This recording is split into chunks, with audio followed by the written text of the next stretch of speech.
right, we got a guy who's had an incredible football life. He was an NFL quarterback. First, he was a Chatsworth Chancellor, then a USC Trojan. He was a Patriot, a Chief, a Viking, a bunch of teams over a bunch of years. And it turns out he has 5 kids, and we respect that. Welcome to the breakfast table, Mr. Matt Cassel. Thank you very much. Yeah, fired up to be here. Great. How you feeling? You know? Kids are probably missing me already. Yeah. Are they? Yes. Now that I've been around a little bit more since retiring and everything like that. I bet. So let's go back to 2005. Sure. The New England Patriots just won their 3rd Super Bowl. Right. Tom Brady is the face of the league. It's Bill Belichick. They spent a 7th-round pick on USC quarterback Matt Cassel. You start your NFL career going into that locker room. Belichick, Brady, tell us what it was like.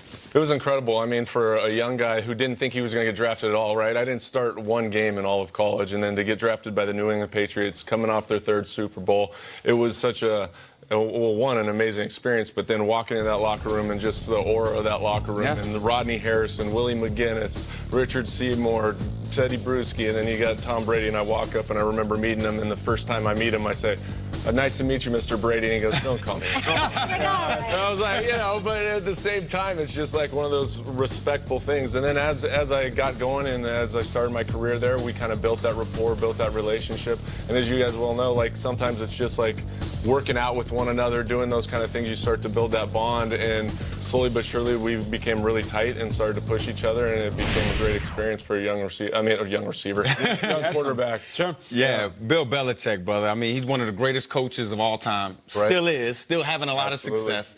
Talk about how he prepared the team for success. Talk about how he communicated with the quarterbacks, because obviously we've seen throughout the years that it's pretty special how he does that. Right, it is special, and there's really on Tuesday when you come on your day off, I thought it was the biggest benefit to us as quarterbacks, because we'd go into his room and he'd sit there and he had a scouting report on every defensive player that they had, and we'd go through a detailed report on every DB. He has strengths and quickness but struggles with transition. This guy's good on the long ball. You got to be careful about this safety. He's got good range. So he would go specifically through each and every player, including the linebackers at times, because we had Kevin Falk at the time, who was a guy that could really you could take advantage of that guy on any linebacker, but you could really specifically, say, we're going to go after this guy.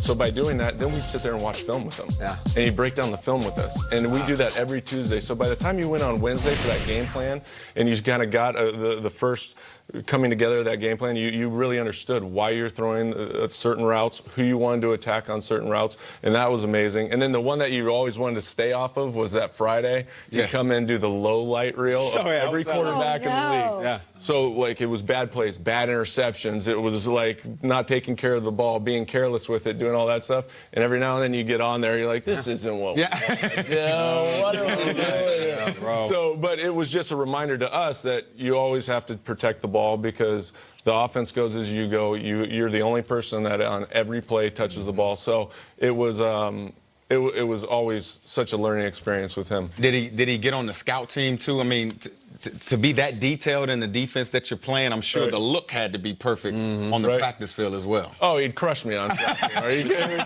Oh, yeah. What are we doing, Cassel? Just throw the ball there. The one thing about scout team quarterback, it's like they'll circle a pattern sometimes, right? And they want you to throw. I'm like, Coach, it's cover 2. Like, they've got 2 guys. I want to see him catch the ball, Cassel. I was like, okay, I got it, right? So basically, we just want to give him some reps at catching the ball. So I get it, but he'd get on me all the time. But it was detail-oriented. And then everything from... Sometimes it was body language with Peyton Manning. Sometimes it was certain checks that you could pick up when you just watch the TV copy, right? Because a lot of times you see more stuff on the TV copy than you do on other stuff. And it was trying to emulate that in practice. It was checks that they might have at the line of scrimmage and how they do it, and then even cadence. Like, when you're on the road, you might have a double cadence, you might have a head twist and that stuff. Silent. It was all those little details, those minute details that they focused on that are better than anything I've ever been around. And they got that from the TV copy, right? Oh, TV copy. I believe so, yes. That's exactly right. Jeezy, I had to ask him, man. There's a lot. There's, there's a standard of perfection check. You're never going to walk into a game unprepared check. Right. Yet, these 2019 Patriots are hitting a little bit different. Defense is one thing. It's stout, it's stifling, it's tremendous, it's historic.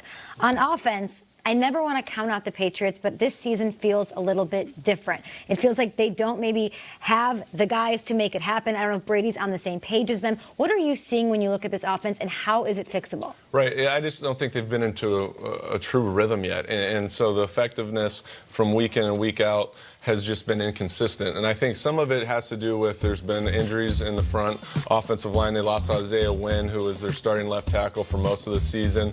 And then at the same time they brought in, there's been so many different guys filtered into that wide receiver position. They had AB, then Josh Gordon. Yeah. You got rid of those two.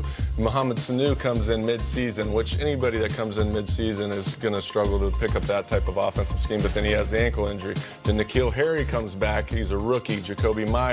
There's been a multitude of receivers out there. We've seen this adversity, though, before. Right. Is this different, and is it fixable? Well, I think it's different because at the tight end position, you're missing one key. Oh, there it is. Right? I mean, you got...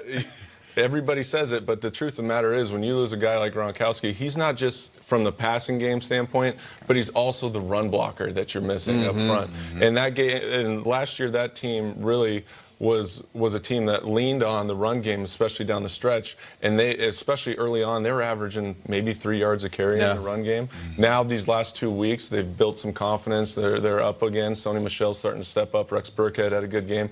Again, they played the Bengals, but at the end of the day, it's kind of similar to what they did last year. They struggled a little bit late, and then they had a good game against the Jets in Week 16 and kind of got rolling a little bit. We could spend the entire time talking about the Patriots. Sure. But Right.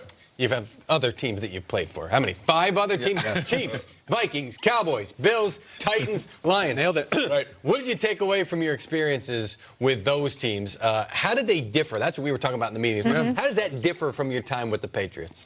You know, what's crazy about when I was with the Patriots is when you come in from a rookie, it's kind of understood that every year you're going to go to playoffs. Like it was something that I just expected.